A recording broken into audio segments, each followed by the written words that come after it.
Alors, le voici, le Grand Prix de Nantes, la 14e étape du défi du galop. Il y a une dizaine d'années que ce challenge existe. Il y a eu des vedettes dans le défi du galop. Il y a eu Agent Secret, étalon d'ailleurs maintenant chez Éric Leray. Il y a eu Magadino qui fait la monte lui, mais désormais à l'ERL de Touillon dans l'Est de la France. Et il y a un cheval qui ne fera pas la monte parce qu'il est hongre, mais il vient d'établir un record assez fascinant. Il vient de remporter 3 étapes consécutives du défi du galop. À Vichy, tout d'abord, c'était Vichy le 18 juillet, Clairefontaine le 18 août. Et enfin, il est ici en train de se préparer au bon soin de son entraîneur Christophe Lotou, ce fils de Dylan Thomas. Il est âgé de 6 ans. Il sera monté par Eddie Ardouin. Il a bien sûr d'assez loin la valeur handicap la plus élevée de la course. Il est en valeur 50. Smart 8, 6 ans. Vedette populaire et qui répète leur hongre, donc il est toujours là. Regardez-moi ce puissant Smart 8 qui va revenir parce que Christophe vient de nous dire qu'il va le mettre et qui pourrait sans doute aujourd'hui, s'il obtient assez de points, en tout cas prendre un avantage décisif et gagner le super bonus du défi du galop dont on va parler dans quelques instants. On va des nouvelles Astral Mérite, on va en prendre tout à l'heure avec son entraîneur. Pour l'instant, on va aller voir l'entraîneur Florent Moigny. Pour l'instant, nous allons aller voir l'entraîneur, tandis qu'on retrouve Hubert Guabo ici de sur Vicoin, mais on va aller voir l'entraîneur de Smart 8. Il s'agit de Christophe Lotou. Ça va, Christophe? Bonjour. Alors, Smart 8, est-ce que tu peux nous raconter un peu l'histoire de ce cheval et comment se fait-il qu'à 6 ans, tout d'un coup, enfin peut-être pas tout d'un coup d'ailleurs, c'est ce que tu vas nous dire, le voilà qui explose, qui brille de mille feux? Eh ben, écoute, c'est très simple. C'est un cheval que j'ai acheté à réclamer un 19 août il y a 3 ans. Il avait 3 ans. Ensuite, on a recouru derrière les handicaps. On a regagné. Ensuite, il a pris du poids, logiquement. L'année d'après, on a recommencé dans la catégorie des quintés. Il est 2 fois 6e. Et puis ensuite, au printemps, c'était moins bien, beaucoup moins bien. Et le cheval, il s'avérait qu'il avait des soucis de santé. On a eu du mal à les trouver. C'est la maladie de Lyme. On l'a soigné. On lui a laissé le temps. L'année d'après, évidemment, il est revenu à 0 de gain. Et ben, ça a été beaucoup plus facile pour lui. Donc il a fait l'arrivée de quintet, il a gagné 2 quintets, ainsi de suite. Et puis il a fait une très belle saison. Et pour cette année, on était dans les quintets avec des gros poids. Une fois qu'il avait gagné ici au printemps, je me suis dit, voilà, c'est très simple, c'est le défi du galop. C'est un cheval qui s'adapte à toutes les pistes, tous les terrains. Ça nous a donné raison. Aujourd'hui, on est là. Aujourd'hui, ce sera du bonus. Alors justement, le bonus, il y a un bonus au défi du galop. Est-ce que tu peux nous en parler? C'est un bonus important. C'est un bonus important, mais ça c'est compliqué. Hein. Donc très franchement, apparemment, au niveau des points, on est 2 points derrière Chiverny, mais Chiverny n'a pas gagné après le 1er septembre. Donc en l'occurrence, on devrait pouvoir remporter la prime. Maintenant, Prime de combien? Bon, écoutez, je crois que ça s'agit de 110 000 euros pour le propriétaire et quelques dizaines de milliers d'euros pour l'entraîneur. Donc tout ça, on fera les comptes en fin d'année. Pour l'instant, on prend les courses les unes après les autres. Merci beaucoup, Christophe. Et monsieur le propriétaire, c'est Madame Leclésio, elle est là? Ah. Alors, on va aller la voir dans quelques instants. J'ai juste une petite question technique. Tu as parlé de la maladie de Lyme. C'est une maladie dont on parle aussi dans le règne de l'humain, je crois. Qu'est-ce que c'est la maladie de Lyme pour les chevaux? Eh ben, écoutez, ça vient des tiques. Ensuite, ça se diffuse dans le réseau. C'est difficile à détecter parce que même au niveau des prises de sang, quand ils sont en période d'incubation, eh ben, ils sont fatigués. Et quand ils vont un peu mieux, ben, on ne voit rien. Donc, il faut tomber au bon moment, au bon endroit. Et puis, c'est assez difficile à déceler. On a réussi à le soigner. C'est surtout du repos. Et puis après, il y a des chevaux qui sont encore positifs, mais la maladie ne les reprend pas. Ça a été son cas. Voilà. Merci pour ces explications techniques très importantes. Hein. Les pur sang, ce sont des athlètes. Comment ça va? Et les heureux propriétaires. Monsieur? J'existe à toutes les réunions. Toutes les réunions? Oui, monsieur. Et depuis combien de temps? Fière, surtout depuis que mes chevaux sont chez Christophe Lotou, entraîneur. Mon épouse qui est ici? Oh, ça fait 4 ans, non? Environ 4-5 ans. Qu'est-ce qui vous a décidé à jeter votre dévolu? Ah ben si, j'ai eu des chevaux chez d'autres entraîneurs avant. Je ne les critique pas, ils ont été très gentils. Merci beaucoup, Madame Leclésio. Et on espère vous retrouver tout à l'heure sur le podium. On va le suivre. Attention, il y a un Nice parce qu'il marche vite. Hein. C'est un petit cheval. Hein. Vous voyez, c'est pas un modèle très impressionnant que ce fils de Dylan Thomas, qui a été un étalon, qui a gagné l'Arc de Triomphe. Il est tout petit, mais il marche bien vite. Donc on va accélérer le pas pour le rattraper au rond de présentation.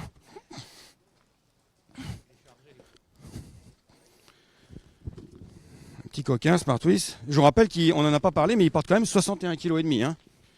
Merci de l'avoir précisé. Je l'aurais bien entendu. 61,5 kg, c'est le top. Oui, c'est le top weight de la course. Alors, il porte 61,5 kg, sachant que sa peut-être principale rivale, c'est Luire. Elle a une femelle de 3 ans qui, elle, porte 53 kg. 53 conséquente. Et d'ailleurs, cette numéro 9, Luire, qui nous vient du sud-ouest, puisqu'elle est préparée et envoyée par numéro 8. Non, c'est... Ah, le numéro 3 qui fait quelques difficultés. On va rester un peu en retrait. J'ai aperçu tout à l'heure Mark Johnston, le grand entraîneur anglais, qui a fait le déplacement avec le numéro 2, Baz, cheval de Francis Graffard, qui reste sur des performances. Il a des places, mais dans des lots inférieurs quand même. Ici, le 4, Black Knight, de John Moon. Et on va s'écarter un peu parce que les chevaux vont sortir du rond de présentation. Avec un dernier, c'était sur l'hippodrome de Toulouse. Et les chevaux vont arriver assez rapidement. En arrière-plan, il y a un cheval qui fait quand même des grosses difficultés. Enfin, pourtant, comme on dit, il y a un peu qui sont vieux, un peu qui sont cons. Hein. Il a 7 ans, mais alors, là, il est à nos risques et périls, parce que j'aperçois Mark Johnston, et c'est quand même extrêmement important de discuter avec Mark Johnston, l'un des meilleurs entraîneurs du monde, Mark Johnston, installé dans le Yorkshire, dans le nord de l'Angleterre. Alors, je me rapproche pour pas qu'il m'échappe. En attendant, on va regarder les chevaux.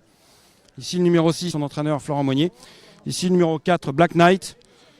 Ici, le numéro 2, il s'agit de Banal Dulad. C'est le numéro 10, Théophonique. Et le numéro 9, derrière, juste derrière, c'est la femelle Luire, qui a été supplémentée par Damien Vatt. A very important man today. Allé dans le nord, dans le Fornic.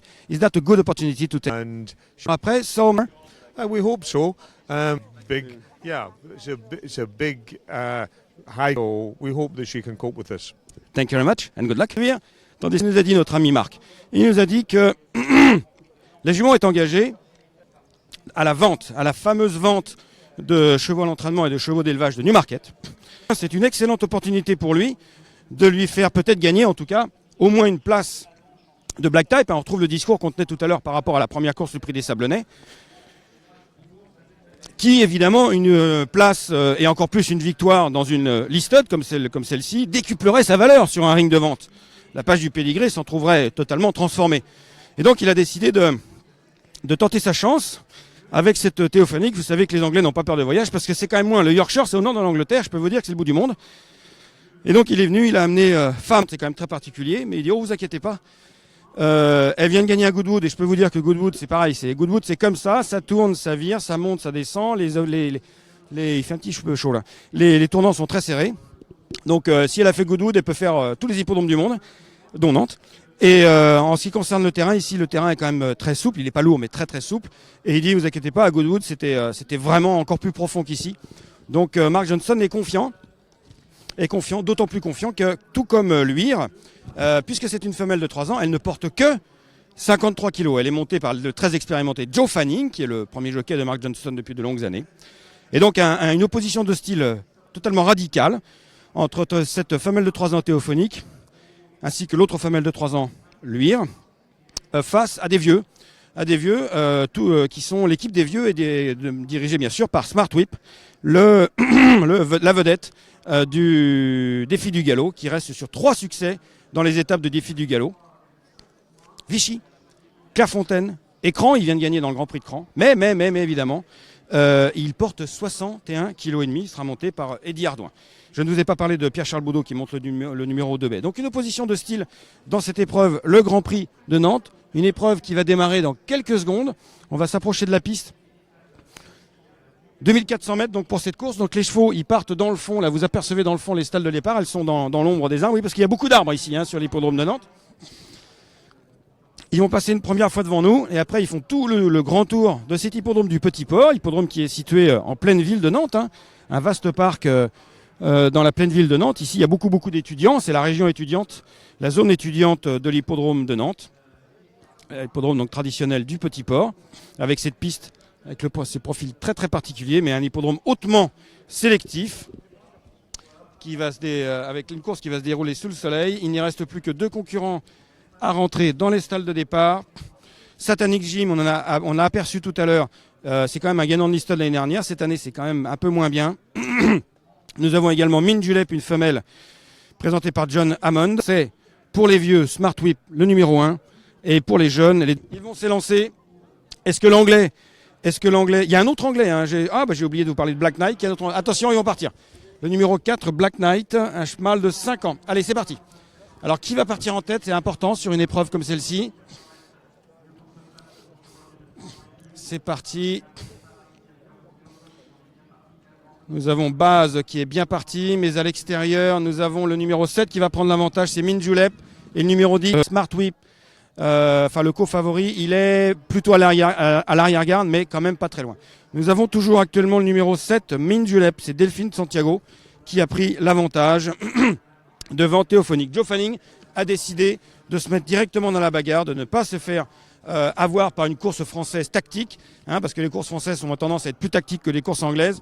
Mais lui, Joe Fanning, il a dit, pas devant et méchant, parce qu'il n'est pas tout à fait devant, mais il a dit, je la mets dans le feu directement. Il est ici donc en deuxième position, en deuxième épaisseur, tandis que c'est toujours Delphine Santiago qui mène avec Smart Whip, avec Min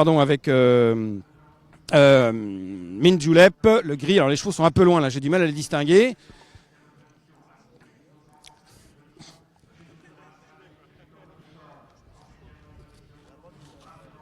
Ça va pas très vite, hein. Delphine Santiago, elle a repris.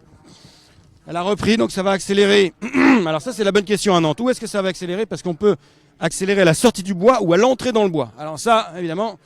Alors en fait, il y a un grand tournant, là, ce qu'on appelle le bois. Vous voyez, c'est toute la forêt, les chevaux traversent une longue partie dans le bois. Ils galopent quasiment pendant 800 mètres dans le bois.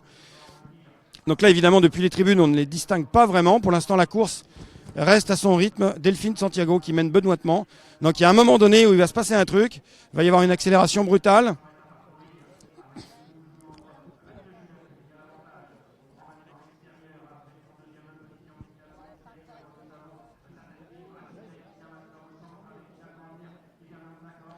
Voilà, il n'y a pas de chevaux de battu pour l'instant, véritablement. On va accélérer maintenant. Allez, c'est parti. Et c'est parti, et ça vient tout à fait en dehors. Smart Whip qui vient. Attention. Mais Racing Bay, à la surprise générale, a pris l'avantage. Théophonique est battu. Et c'est Smart Whip. Est-ce que c'est Smart Whip? 10e victoire consécutive, incroyable. Smart Whip, 6 ans, un cheval qui a eu la maladie de Lyme.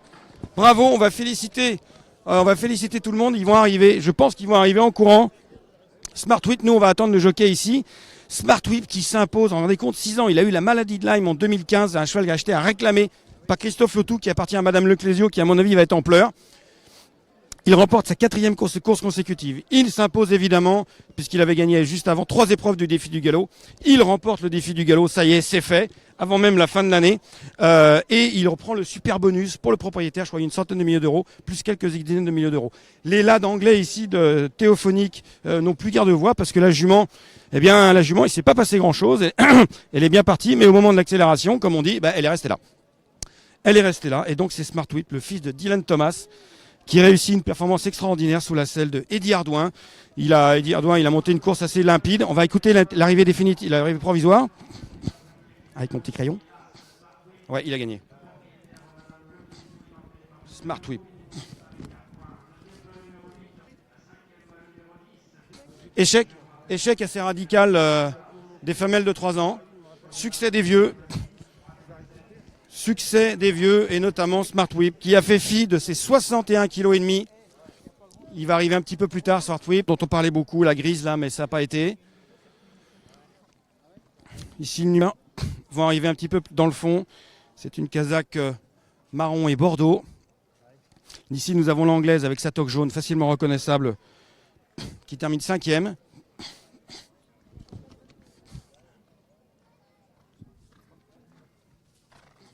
Et dans le fond, on y va, le numéro 1. Quelle émotion quand même, quelle dureté, c'est extraordinaire.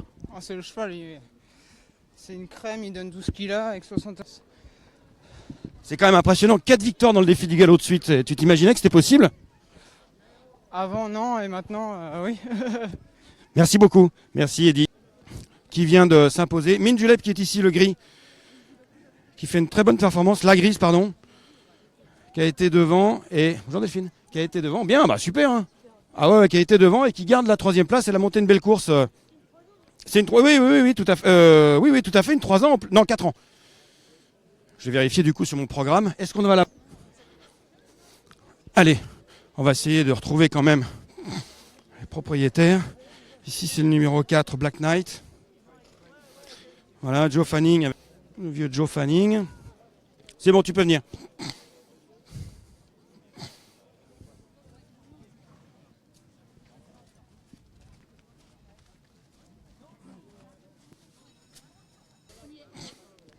Ah, il y a toute la famille qui vient, c'est super sympa. Avec les propriétaires, là. Madame Leclésio, qui est très très entourée.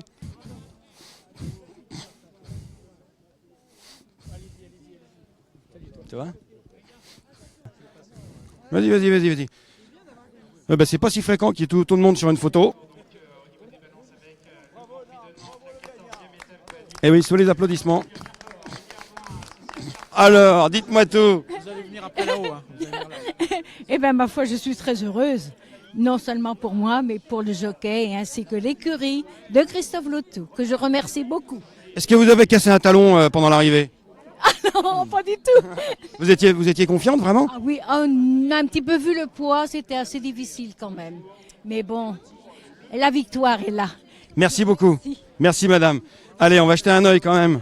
On va aller poser une petite question. Et féliciter Christophe. Oh là là. Alors, Christophe, fabuleux quand même ce que tu fais aujourd'hui. C'est ce qu'on te fait. Ben, moi, je fais une suite logique par rapport à toutes les courses qu'il a fait. Donc, ce cheval-là, c'est une très belle des grands chevaux. Merci Christophe, voici un message bien passé. Nous, quant à nous, on a vraiment vécu, on s'est fait plaisir comme ça, avec toute la famille, les enfants. C'est ça les courses, mesdames, messieurs. Oui, c'est ça, le Grand Prix de Nantes 2017 sur l'hippodrome de Nantes. On se retrouve tout à l'heure pour le Grand Steeple.